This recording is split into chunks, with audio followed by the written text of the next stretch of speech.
Assalamualaikum warahmatullahi wabarakatuh. Waalaikumsalam warahmatullahi wabarakatuh. Yang terhormat Ibu Kepala Sekolah SD Negeri 1 Karya Bakti, yang saya hormati Bapak Ibu Dewan Guru beserta staf tata usaha SD Negeri 1 Karya Bakti.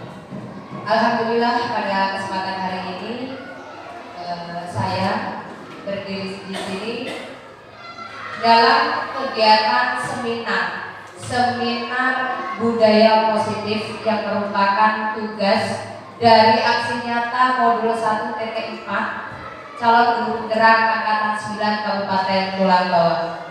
Pada kesempatan hari ini saya berdiri di sini mengajak Bapak Ibu Dewan Guru beserta staf tata usaha SD Negeri 1 Karya Bakti dalam mensosialisasikan budaya positif. Nah, terima kasih. Acara ini langsung saja dapat kita mulai. Di sini ada budaya positif. Nah, apa sih budaya positif itu? Nah, di sini akan saya agendakan. Yang pertama, acara pada kesempatan hari ini adalah pembukaan. Yang kedua, pemahaman inti tentang budaya positif. Kemudian tentang eksplorasi konsep. Dan yang terakhir adalah tentang refleksi. Ini adalah agenda kita pada kegiatan seminar hari ini.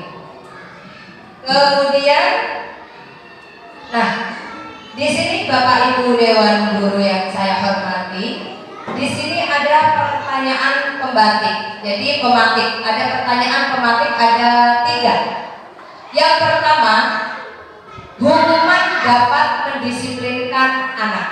Ini pertanyaan pematik yang pertama. Apakah hukuman dapat mendisiplinkan anak? Nah, itu adalah pertanyaan yang pertama.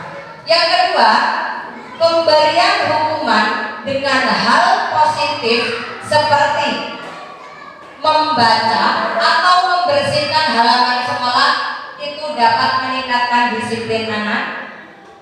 Ini pertanyaan pematik yang kedua. Pemberian hukuman dengan hal positif seperti membaca atau membersihkan halaman sekolah dalam meningkatkan disiplin. Pertanyaan yang ketiga, memberi penghargaan dapat meningkatkan motivasi belajar anak. Nah, ini ada 3 pertanyaan pematik yang harus kita jawab bersama-sama. Bapak Ibu Dewan Guru yang saya hormati. Yang pertama, hukuman dapat mendisiplinkan anak.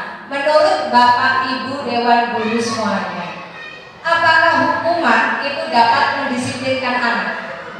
Jika kita mau mendisiplinkan sekolah kita, sekolah kita harus disiplin dengan cara memberi hukuman kepada anak. Menurut Bapak Ibu, kira-kira itu dapat mendisiplinkan anak atau tidak? Silakan yang mau menjawab pertanyaan pematik. Kira-kira hukuman dapat mendisiplinkan anak atau tidak? Kira-kira iya atau tidak? Iya. Oke, jawabannya adalah iya. Kita simpan dulu ya. Jawabannya adalah iya. Kita simpan dulu. Memberikan anak lebih kreatif. Misalnya dia suruh membuat tulisan. Oke. Ada yang lain? Beda?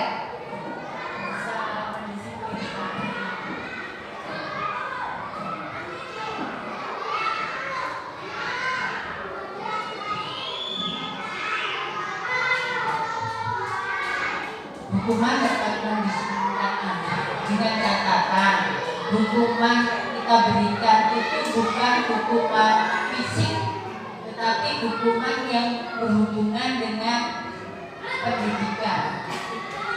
Hukuman yang mendidik anak supaya anak itu berwibawa itu dihukum. Terima kasih. Terima kasih Bu Daida. Ada yang berpendapat lain? Boleh atau tidak? Apakah hukuman dapat mendisiplinkan anak? Dan Mr. B.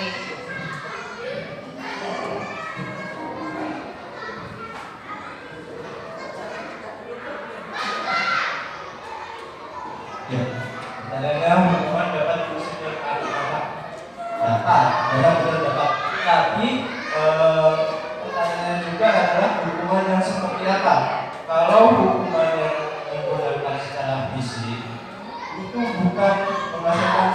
disiplin menurut saya. Hasilnya adalah trauma. Mau sampai kapanpun anak itu akan ingat, tapi ingatnya secara traumatik, bukan dalam hal disiplinnya. Jadi kalau kita melakukan hukuman yang kita harus lakukan di sini adalah hukuman yang bertujuan mereka terbiasa untuk melakukan hal-hal positif. Walaupun itu sebenarnya sifatnya hukuman, tapi akhirnya mereka terbiasa sampai itu hukumannya positif. Oke, terima kasih. Ada lagi yang berpendapat lain? Oke, jadi di sini Bapak Ibu Dewan Guru berpendapat bahwa pertanyaan pematik yang pertama, apakah hukuman dapat mendisiplinkan anak, itu jawabannya adalah iya, dapat. Dengan catatan bahwasanya hukuman itu dapat membuat anak-anak itu tentunya yang positif ya, yang dapat meningkatkan kreativitas anak. Oke, kita simpan dulu jawabannya. Nah, sekarang kita itu pertanyaan pematik yang kedua. Pemberian hukuman dengan hal yang positif, kembali lagi dengan jawaban Bapak Ibu Dewan Guru tadi ya, yang pertama. Pemberian hukuman dengan hal yang positif itu seperti contohnya membaca, membersihkan halaman sekolah, itu juga dapat meningkatkan. Nah, tadi ini sudah dijawab oleh Bapak Ibu Dewan Guru sebenarnya. Iya, dapat ya. Oke. Sekarang yang ketiga, memberi penghargaan, itu sudah berbeda lagi. Memberi penghargaan apakah dapat meningkatkan motivasi belajar? Misalkan kita mengadakan lomba, 17 Agustus, nanti juara 1 dapat hadiah ini, nanti juara 2 dapat ini, 3 dapat ini. Itu contoh penghargaan. Atau misalkan siapa yang nilainya paling tinggi di kelas ini nanti akan dikasih hadiah. Itu contoh.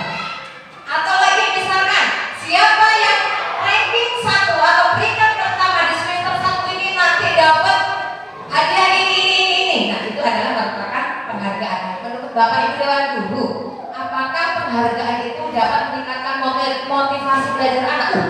Jadi semangat nih, apa begitu? Oke, silakan berpendapat. Monggo, silakan. Memberi penghargaan. Berikan penghargaan dan meningkatkan motivasi belajar anak itu betul ya, karena suatu anjingan atau penyemangat memberikan penghargaan itu sehingga itu bisa melakukan apa yang kita inginkan. Misalnya dalam hal belajar kurang meningkat, kalau kita berikan penghargaan atau iming-iming itu jauh akan lebih semangat lagi. Untuk kebersihan kelas misalnya dilakukan setiap bulan sekali, nanti dikasih hadiah kelas yang paling bersih. Nah, itu kan berlomba-lomba setiap kelasnya untuk memberikan kebersihan saja. Oke, terima kasih Pak Dan. Ada lagi? Ya, ada. Terima kasih. Dalam kita memberi penghargaan untuk meningkatkan motivasi belajar anak, itu tidak harus berujung pada.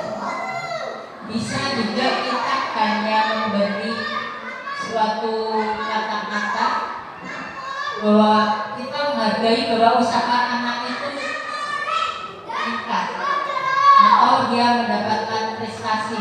Kita bisa misalnya mengajak teman-temannya memberi tepuk tangan, mengasih anak itu berprestasi. Jadi tidak harus materi. Terima kasih. Jadi salah satunya termasuk mungkin pujian ya Bunda ya. Kalian hebat, kalian luar biasa. Itu menurut Bapak Ibu Guru dapat meningkatkan motivasi anak ya. Oke, jadi penghargaan jawabannya di sini adalah dapat meningkatkan motivasi belajar anak. Oke, kita simpan dulu jawabannya. Kita ke materi berikutnya. Kita simpan dulu ya Bapak Ibu Guru ya. Topik dalam eksplorasi konsep yang pertama, disiplin positif dan nilai-nilai kebajikan universal. Apa sih disiplin positif dan nilai-nilai kebajikan universal? Yang kedua, teori motivasi, hukuman dan penghargaan restitusi. Jadi yang sering kita pakai restitusi. Yang ketiga, keyakinan kelas. Yang keempat, kebutuhan dasar manusia manusia dan dunia berkualitas. Yang kelima, restitusi atau 5 posisi kontrol. Dan yang keenam adalah restitusi atau segitiga restitusi. Nah, apa sih topik dalam eksplorasi konsep tersebut? Itu yang akan kita bahas ke berikutnya. Oke, pembelajaran yang pertama 2.1 yakni disiplin positif dan nilai-nilai kebajikan universal. Nanti setelah Bapak Ibu guru melihat materi-materi yang saya tayangkan, nanti Bapak Ibu guru dapat menyimpulkan jawaban dari ketiga pertanyaan tematik tadi yang di awal, ya Bapak Ibu. Oke, yang pertama tentang budaya positif atau disiplin positif dan nilai-nilai kebajikan universal, perubahan paradigma. Ada di sini ada sebuah kegiatan Bapak Ibu Dewan Guru. Apa sih kegiatannya? Di sini namanya kegiatannya adalah kegiatan kepalan tangan. Ada A dan B.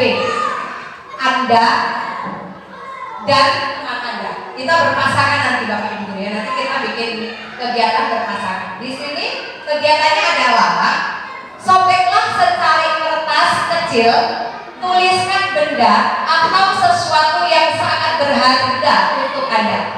Letakkan di salah satu tangan Anda dan genggam benda itu atau sesuatu tersebut dengan segala daya, sekuat Bapak Ibu guru.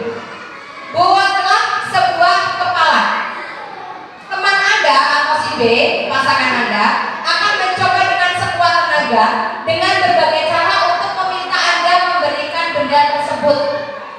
Si B itu apakah bisa membujuk si A sampai si A membuka kepala tangan tersebut? B bisa membujuk, mengancam, atau menghardik, bahkan merayu, menyuap apa saja agar dapat membuka kepala tangan si A. Apakah nanti yang terjadi? Jadi di sini akan kita pasangkan dua-dua. Ini kan pas ya dua-dua ya. Bebas, pasangan bebas cari mau dengan siapa. Nanti akan saya bagi secari kertas dan nanti Bapak Ibu Dewan Guru tulis terserah benda apa yang mau ditulis atau digambar boleh.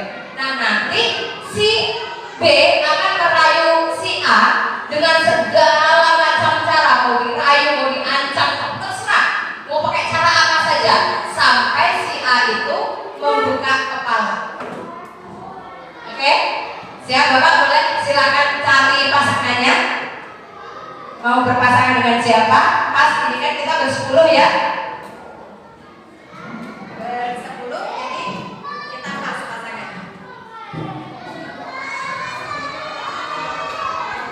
Oke, akan saya bagi.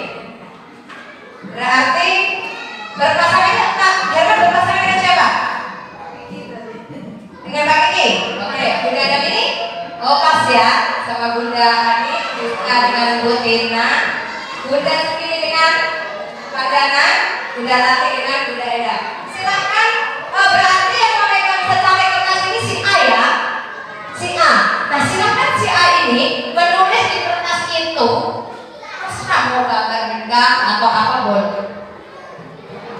Tuliskan benda atau sesuatu yang sangat berharga menurut Bapak Ibu. Kira-kira apa benda yang sangat berharga? Benda yang sangat berharga untuk Herman apa kira-kira untuk Bunda Dam ini? Ditekan, dipegang, dikepal di tangan ini.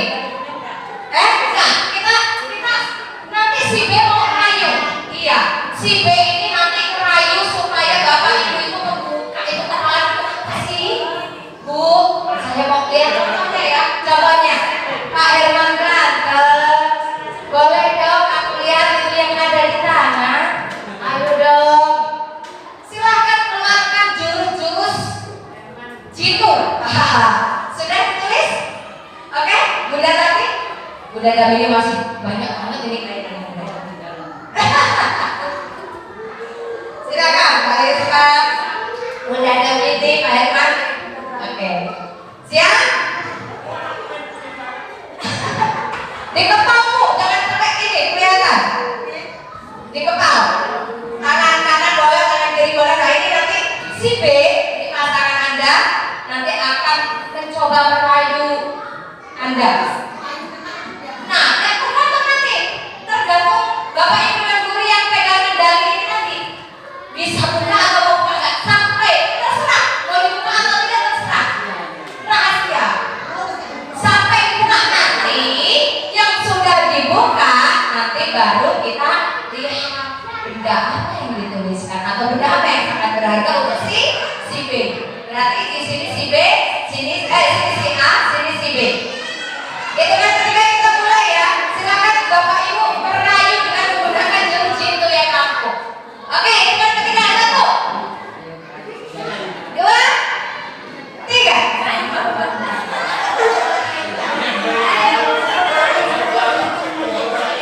Silakan. Oke, satu dulu ya. Kita lihat satu dulu. Kita lihat dulu barisnya sama Bu Lydia. Oke, yuk kita lihat dulu semuanya itu barisnya dibuatnya.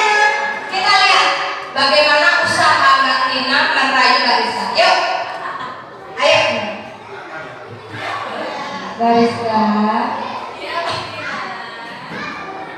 minta dong yang ada di tangannya. Tapi ini rahasia. Bentar.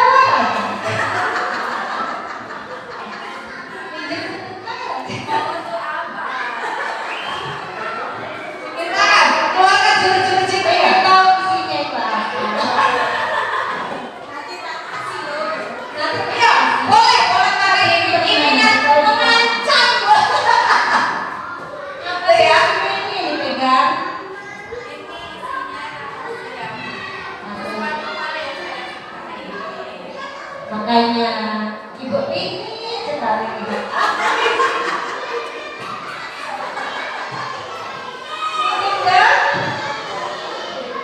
Ayo, tapi jangan dikasih tahu siapa-siapa ya kalau diserahkan. Boleh.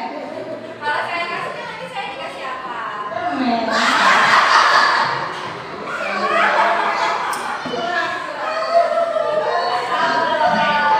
Maunya apa? Kalau nggak mau permen. Mintanya apa? Keluarkan juru-jurunya sampai gimana? Entah dapat entah enggak. Keluarkan juru-jurunya. Rayu. Manis, manis. Oke, kasih tepuk tangan untuk pasangan si A si B. Mbak Rizka dan Bu Tina. Nggak dapat ya?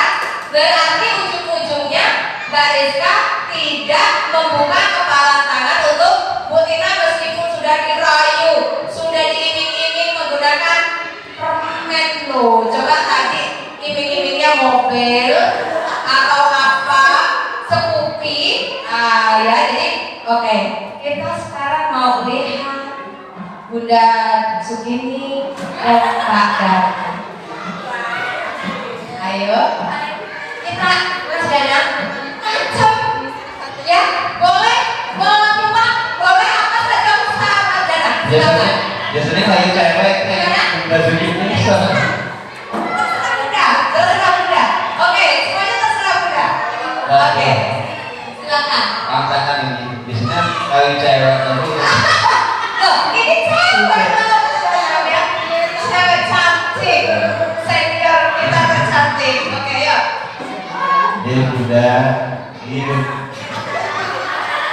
Saya mau tahu isi kertasnya apa, boleh nggak?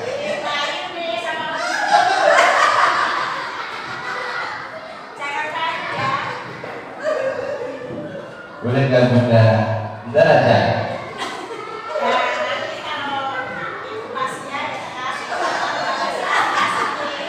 Maksud ini bayar di sini.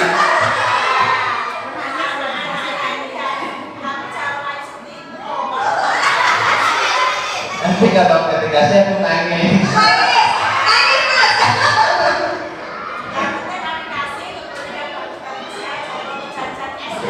Iya nanti kita kemudian. Iya. Sudah. Oke, kasih tepuk tangan untuk Bunda Sugini dan Pak Danang. Dikasih ya berarti ya, dibuka ya. Oke. Sudah. Yuk, siapa lagi? Yang mau mencoba? Bu Endang sama Bu Tati? Oh ya,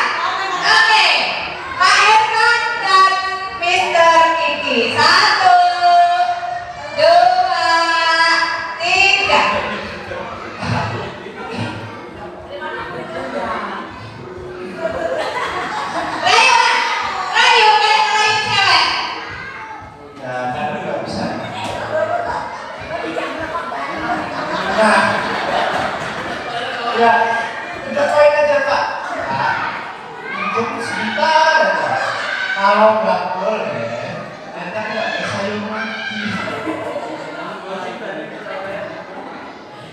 Nggak bebas. Itu kan disimpan di mana?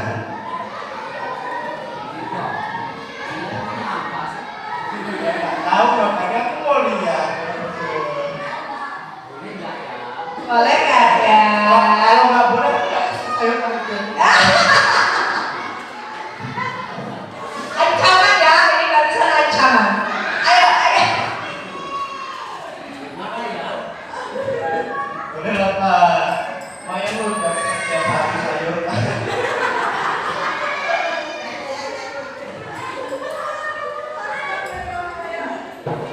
Keluarkan jurus mautnya.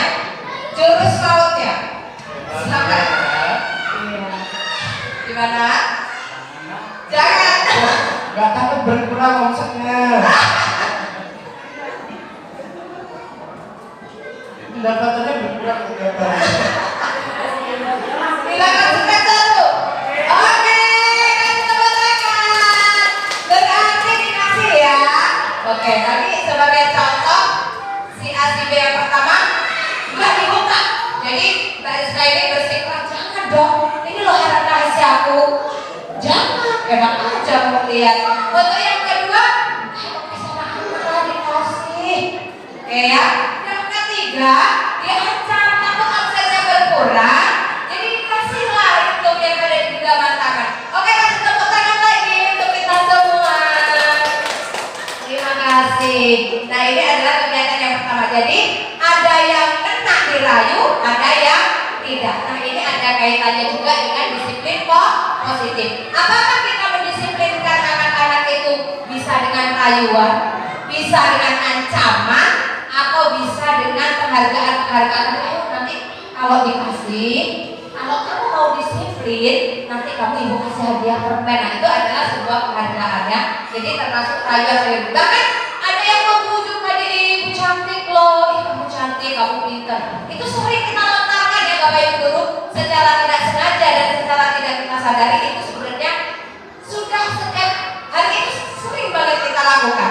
Nah, apakah itu dapat meningkatkan kedisiplinan anak atau tidak? Nah, ini adalah perubahan paradigma. Nah, di sini perubahan paradigma atau teori kontrol atau teori pilihan atau yang disebut sebagai ilusi kontrol. Yang pertama, ilusi guru mengontrol murid. Yang kedua, ilusi bahwa kritik dan membuat orang merasa bersalah dapat menguatkan karakter. Yang ketiga, ilusi bahwa kritik dan membuat orang merasa bersalah dapat menguatkan karakter. Dan yang terakhir adalah merasa, oke, itu sama ya. Yang terakhir adalah ilusi bahwa orang dewasa memiliki hak untuk memaksa.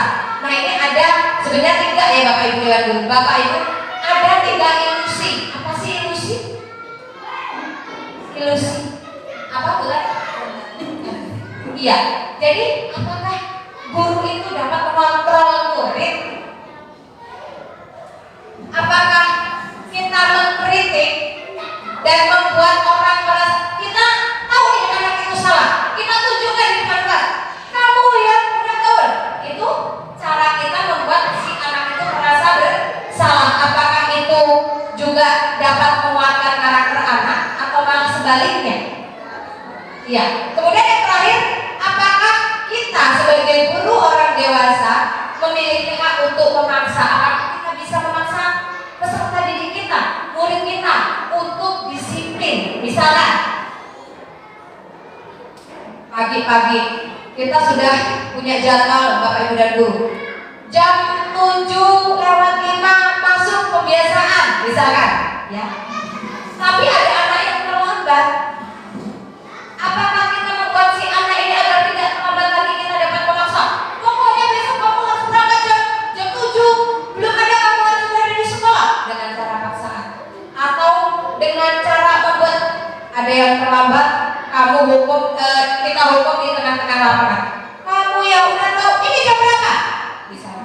Kamu terlambat. Tahu nggak jadwal kita dimasukin jam berapa? Itu adalah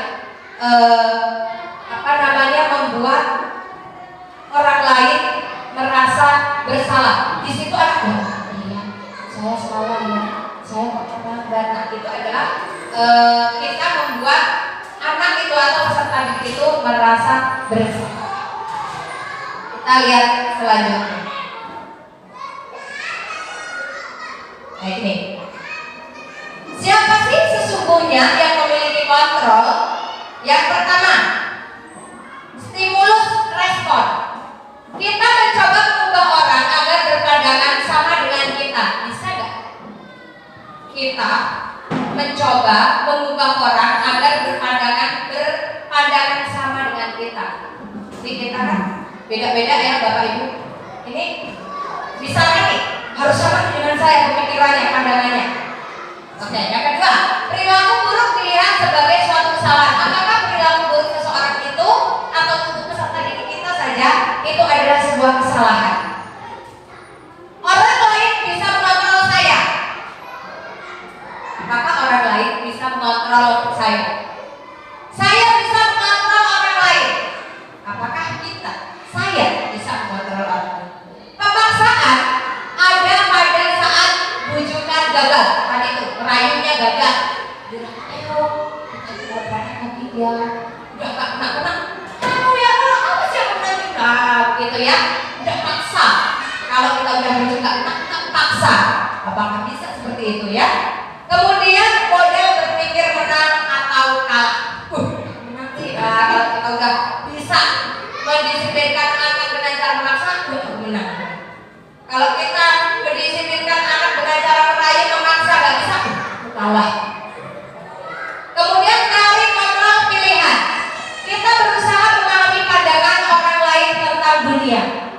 Kalau yang pertama tadi, kita mencoba mengubah orang agar berpandangan sama dengan kita.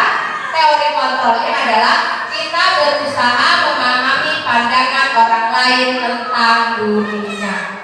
Jadi bukan kita itu mengubah orang lain Bapak Ibu dan Guru, tetapi kita bisa menggunakan teori pilihan, yakni kita berusaha memahami pandangan orang lain dulu. Kita pahami dulu pandangan orang itu seperti apa tentang dunia. Kalau kita ada di pendidikan ya tentang dunia pendidikan. Stimulus respon yang kedua, perilaku buruk dilihat sebagai suatu kesalahan.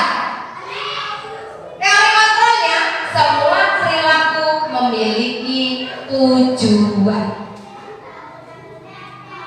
Jadi teori kontrolnya ada semua perilaku memiliki tujuan.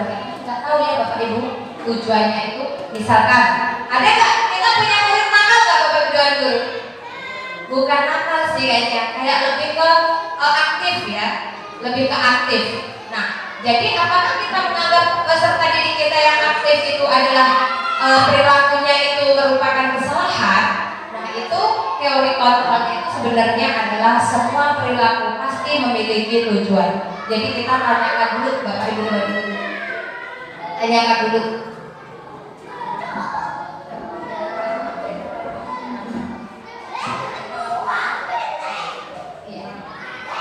Ya. Kemudian yang berikutnya, orang lain bisa mengontrol saya. Teori kontrolnya adalah hanya Anda yang bisa mengontrol diri Anda sendiri.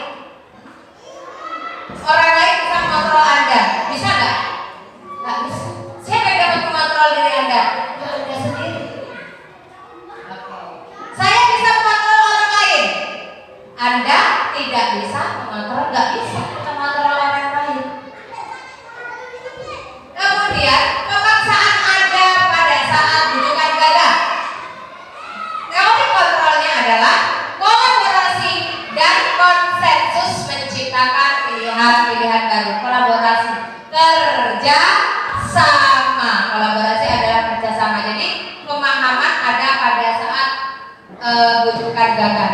Jadi teori kontrolnya adalah sebuah kerja sama. Kolaborasi dan konsensus menciptakan pilihan-pilihan baru. Ada pilihan baru lagi. Jadi bukan hanya pemaksaan, tetapi kita bisa menggunakan pilihan-pilihan yang positif yang lainnya. Model berpikir menang atau kalah. Teori kontrolnya adalah model berpikir menang-menang. Jadi Tidak ada menang kalah Bapak Ibu Guru. Adanya adalah menang. Jadi bagaimana supaya budaya positif yang kita terapkan itu harus berhasil.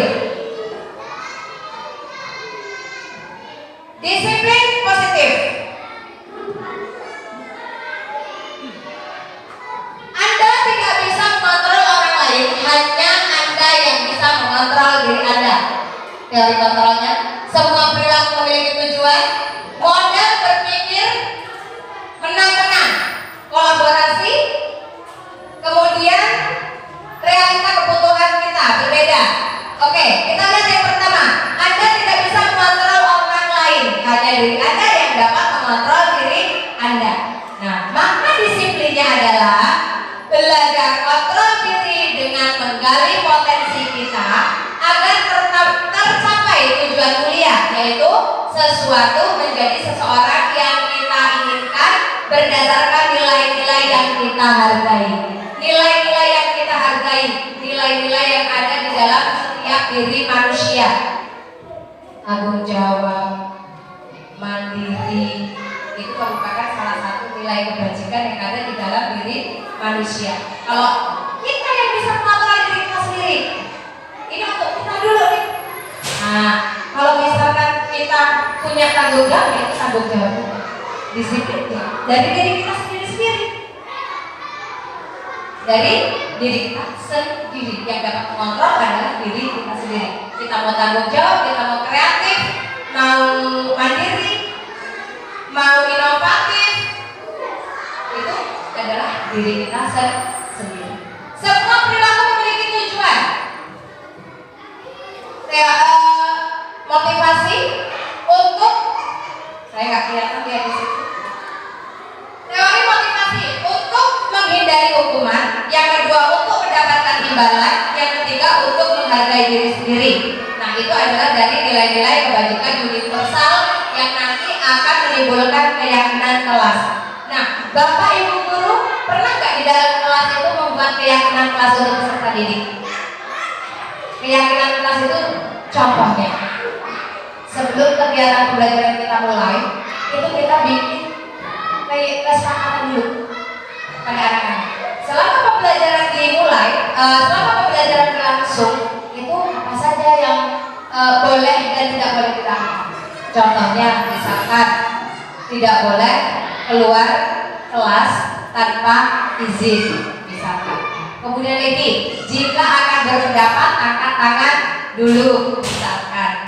Jika ada temannya yang lagi memberi pendapat, maka yang lainnya mendengarkan. Itu salah satu contohnya. Jadi itu bisa kita bikin ya. Atau misalkan begini, selama pembelajaran berlangsung kita senyum 7 cm dulu.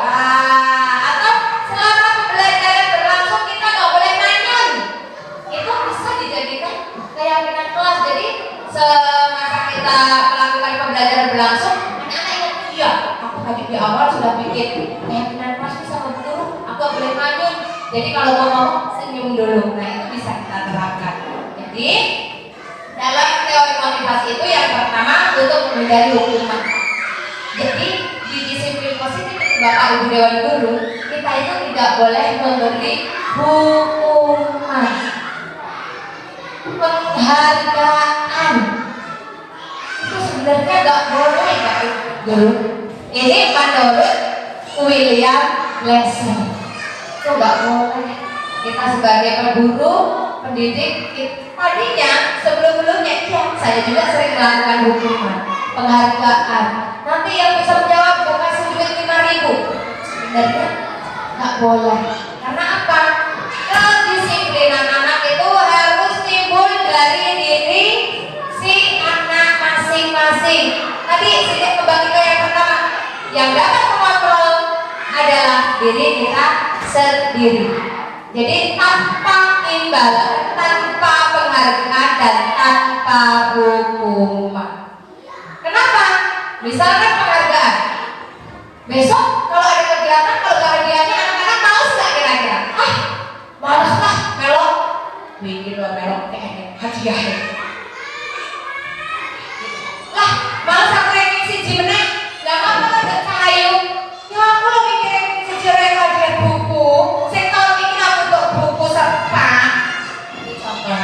Jadi memberi penghargaan atau apa itu sebenarnya tidak. Memberi hukuman juga tidak boleh. Kenapa? Hukuman fisik tadinya saya berprinsip itu boleh Bapak Ibu dan Guru. Tapi setelah mengikuti kegiatan PGP pendidikan guru penggerak, ternyata selama ini saya itu melakukan salah. Itu nggak boleh. Jadi bagaimana caranya? Itu kita dengan cara pendekatan. Kita itu terhadap terhadap anak-anak bisa menjadi pemimpin, bisa menjadi teman. Jadi jika misalnya anak-anak itu melakukan kesalahan, kita tuh nggak boleh. Kalau selama ini saya aja langsung saya orang panjang kali lebar bahkan ya, sampai panjang kali lebar kali tinggi. Tapi setelah saya mengikuti kegiatan PGP pendidikan guru penggerak, salah Bapak Ibu guru yang saya terapkan selama itu salah. Ternyata tidak boleh. Yang benar bagaimana? Kita dudukkan, kita ajak ngobrol empat kata, kita tanya alasannya apa. Dia melakukan kesalahan itu pasti punya alasan. Membuat malu anak-anak di dalam kelas, menunjuk dia salah juga itu sebenarnya nggak boleh. Kamu begini salah. Jadi anak itu di kelas dia merasa bersalah. Itu juga sebenarnya nggak boleh. Kenapa? Jadi itu bukan salah satu cara untuk kita bisa mendisiplinkan anak. Kalau tadinya saya mikirnya begitu, saya mententeng di depan anak-anak, serem kan lihatnya. Ternyata salah Bapak Ibu dan Guru. Selama ini yang saya lakukan ternyata salah.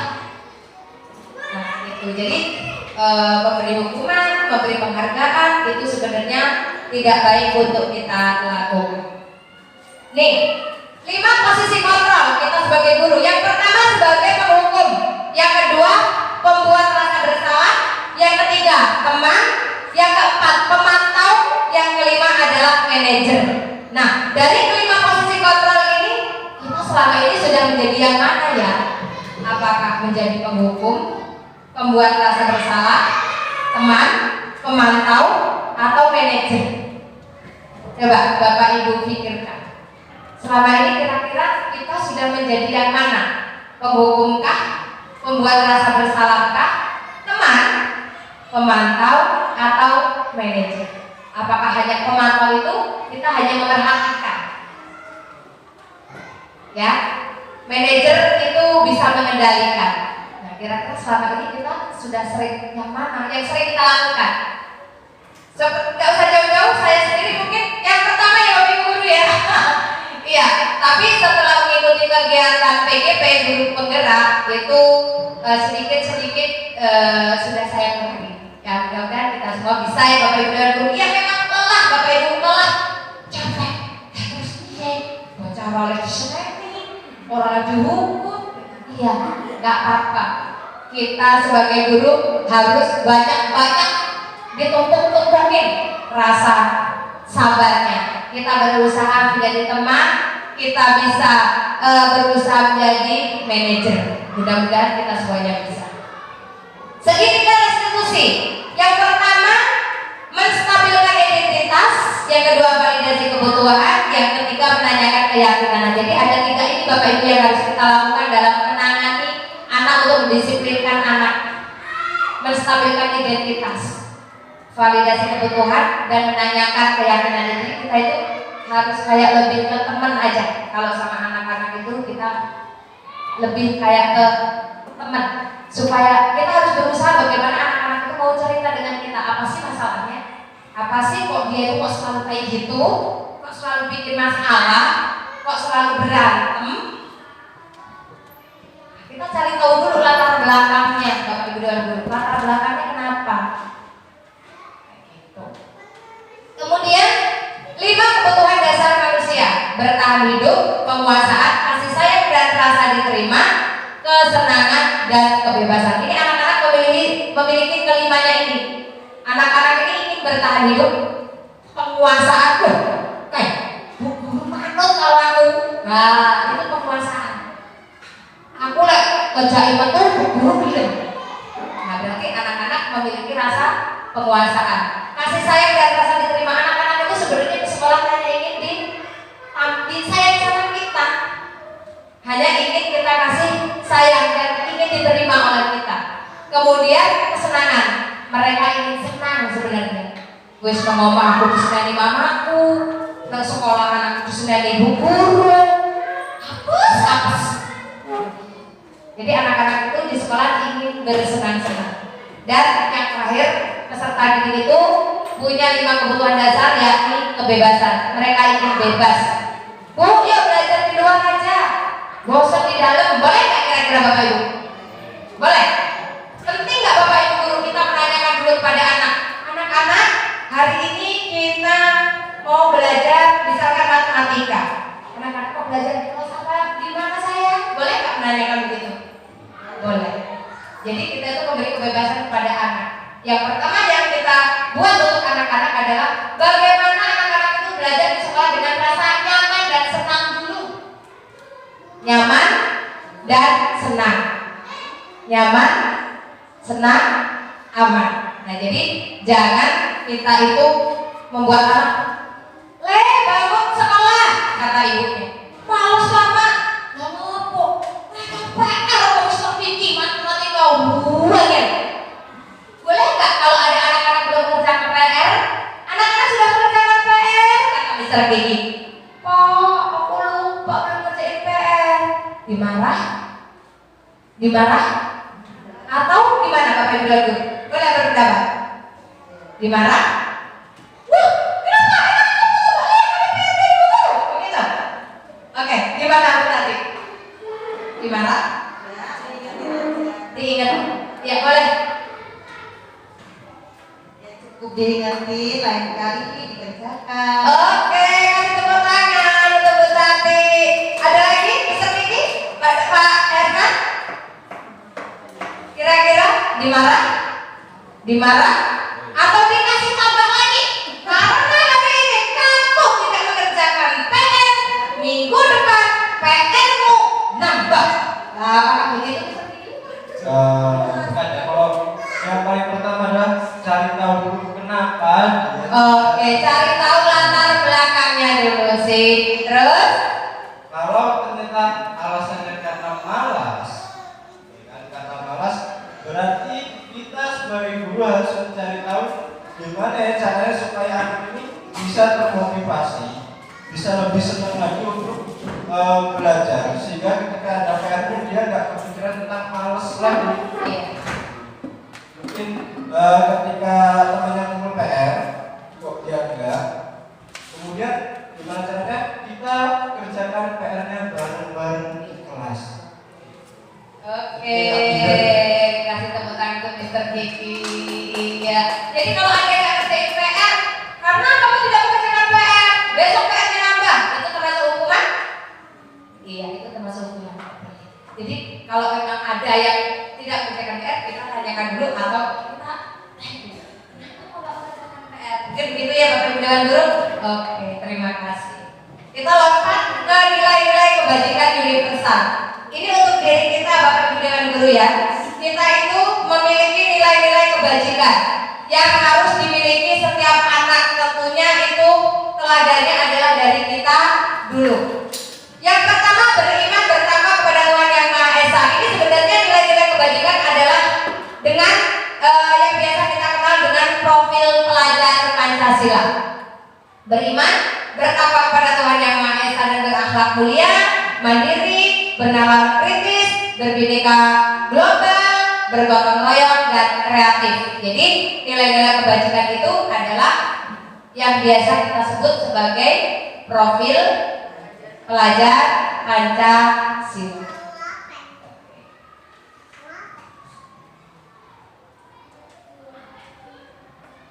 Oke. Nih, menurut Ki Hajar Dewantara, merdeka itu, kita kan sekarang sudah dikurikulum merdeka, bukan dulu ya. Merdeka itu artinya tidak hanya terlepas dari perintah, akan tetapi juga cakap buat memerintah diri sendiri. Nah itu, kenapa yang bisa mengontrol diri kita adalah kita sendiri atau ada sendiri? Karena di sini sudah dijelaskan oleh Ki Hajar Dewantara. Kita kita itu harus bisa memerintah diri kita sendiri. Aku kudu rajin nih, aku harus tanggung jawab nih. Nah, kita juga harus berusaha menanamkan ini kepada peserta didik kita. Jadi nanti biar kita itu nggak memaksa atau memberi hukuman atau memberi penghargaan, tapi kita harus berusaha menanamkan kepada diri anak untuk bisa memerintah dirinya sendiri agar anak-anak bisa memiliki profil pelajar Pancasila 5 tadi. Yang pertama apa tadi Kak Rizka? Beriman, bertakwa dan berakhlak mulia, bernalar kritis, berkebinekaan global, mandiri, tanggung jawab, gotong royong, kreatif. Nah, tentunya itu harus menjadi contoh adalah diri kita, nih kita sebagai pendidik dulu. Kalau anak-anak lihat kita, pasti anak-anak nyontoh kita. Kalau kita datang pagi, maka anak-anak juga, isi namanya semangat awal, bu guru lebih semangat kasih. Ya kan? Kalau kita berpakaian rapi, maka anak-anak pun melihat kita. Bu guru lebih pakaiannya rapi, mosok bajunya gini kayak gembel gitu. Jadi kalau kita rapi, kita kreatif, kita disiplin, kita bertanggung jawab, maka anak-anak insya Allah akan melihat kita sebagai contoh. Oke.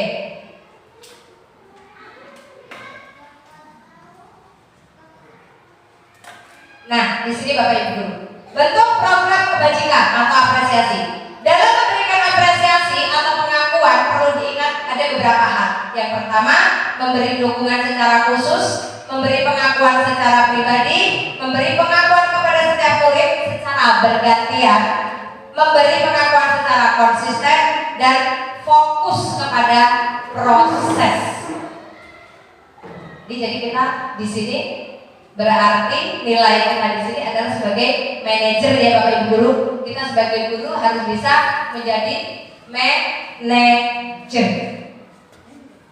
Nah, di sini ada contoh Bapak Ibu Dewan Guru.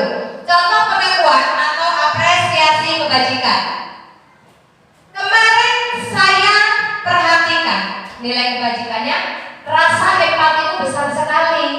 Situasinya pada saat menolong murid baru di kelas 3. Nih, misalkan contoh apresiasi atau kebajikan. Kemarin saya perhatikan, rasa empatimu besar sekali. Situasinya pada saat menolong murid baru di kelas kita. Jadi dari contoh pengakuan ini dapat kita bayangkan Bapak Ibu Guru, di suatu kelas itu ada siswa baru. Mungkin karena siswa baru dia belum mengenal teman-temannya, minder mungkin bisa jadi. Nah, kemudian kita sebagai guru harus memperhatikan, kita nggak boleh terlalu cuek ya Bapak Ibu dengan murid-murid kita. Kita perhatikan murid-murid kita itu, jangan kita cuekin, jangan kita cuekin. Nah, jadi ada temannya yang nolongin, misalnya dinakalin, ada temannya yang nolongin, maka kita itu nanti bisa memberi apresiasi kepada anak ini yang nolong tadi dengan nilai-nilai kebajikan, memuji misalkan. Kita tapi menggunakan nilai kebajikan empati. Di sini ada kata-kata empati. Rasa empati itu besar sekali, nak. Nah, itu bisa kita pakai. Atau misalkan ada anak-anak yang pinter, suka apa, maka kita bisa menggunakan nilai-nilai kebajikan sebagai bahan pujian. Kamu kreatif sekali. Misalkan ada anak yang rajin nih, setiap pagi suka bersih-bersih, kita kasih dengan menggunakan nilai-nilai kebajikan. Sekarang apa pikirmu, nak? Iya Bu Guru, wah hebat, kamu bertanggung jawab. Nah, jadi dari situ anak-anak tahu nilai kebajikan yang harus mereka lakukan.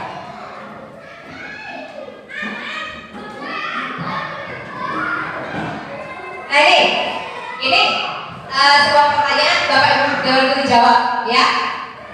Mencatat 100 kali di dalam buku kalimat saya tidak akan terlambat lagi. Misalkan ada anaknya terlambat, sama ibu guru dihukum. Tulis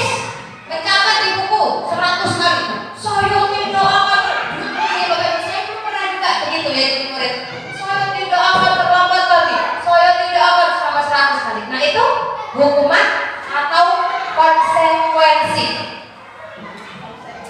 Konsekuensi. Itu. Ada pendapat yang lain? Oke, ada pendapat yang lain? Hukuman atau konsekuensi? Di sini. Hukuman. Oke. Lari mengelilingi lapangan basket 2 kali karena terlambat hadir di sekolah. Hukuman atau konsekuensi? Hukuman.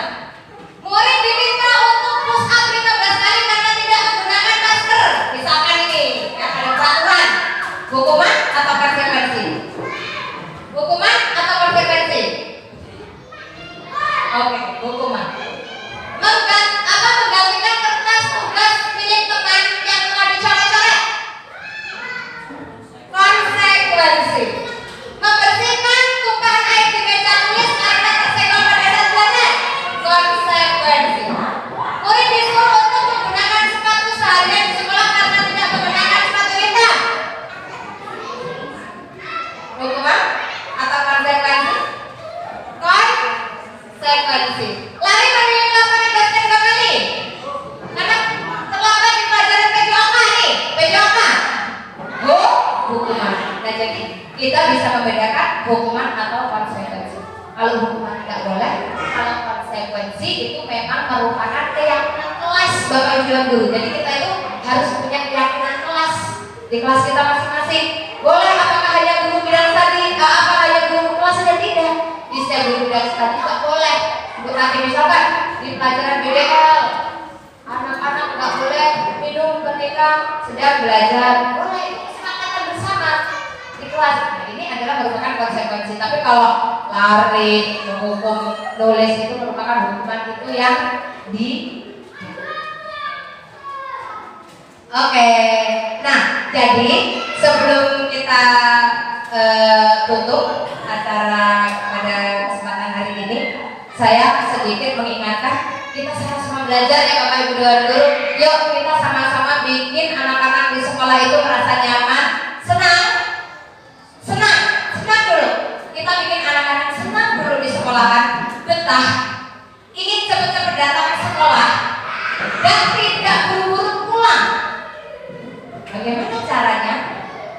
Maka kita harus nilai-nilai kebajikan, profil pelajar Pancasila, mari kita terapkan untuk peserta didik kita dan tentunya untuk diri kita sendiri. Saya juga Bapak Ibu dan Guru, saya juga masih belajar. Saya di sini belajar dengan Bapak Ibu dan Guru yang senior. Disiplin itu bagaimana, tanggung jawab itu bagaimana. Saya juga di sini masih belajar. Kita sama-sama belajar. Di sini saya bukan menggurui, tapi di sini saya hanya berbagi materi, berbagi pengalaman dari pendidikan guru bergerak yang sudah saya lalui selama 2 bulan terakhir ini. Jadi, yuk sama-sama bagaimana kita bisa menjadi guru yang bertanggung jawab, bagaimana kita menjadi guru yang dicintai oleh anak-anak, yang dinanti-nantikan oleh anak-anak, yang ditunggu-tunggu oleh anak-anak. Mana sih Bu Guru, aku belajar agama loh. Mana sih Bu Guru, aku belajar BDL loh. Atau kalau Mama, aku belajar aku bahasa Inggris. Oh iya, aku mau belajar bahasa Inggris. Jadi jangan, sesok bisa mikir nih. Dan apa toleh? Misalkan contoh ya, kalau kita jadi galak ya. Jadi jangan sampai kita itu merasa dibosani oleh anak-anak, merasa apa ya? Anak-anak malas datang ke sekolah karena lihat muka kita. Bagaimana caranya supaya anak-anak itu nunggu-nunggu kita yang udah latihan agar pas nanti gak masuk, tapi ini gak orang masuk lah, gitu loh. Orang goreng, padahal gak masuk. Nah itu, ya harus seperti itu ya. Ya, padahal ya. Nah, jadi jangan sampai kita membuat anak-anak itu merasa sia-sia untuk datang di sekolah. Kita sama-sama. Saya juga sama, saya juga masih belajar ya Mas Dana, Pak Herman, Bunda Damini, Bunda Sukini adalah senior-senior saya, untuk kepala sekolah, semuanya saya juga masih butuh bimbingan. Kita sama-sama berkolaborasi, bekerja sama untuk meningkatkan kegiatan pembelajaran kita di SD Negeri 1 Karyawati. Terima kasih untuk hari ini, Bunda Tina. Mudah-mudahan lain waktu kita dapat bertemu kembali. Terima kasih. Saya akhiri kegiatan seminar saya hari ini. Billahi taufiq wal hidayah.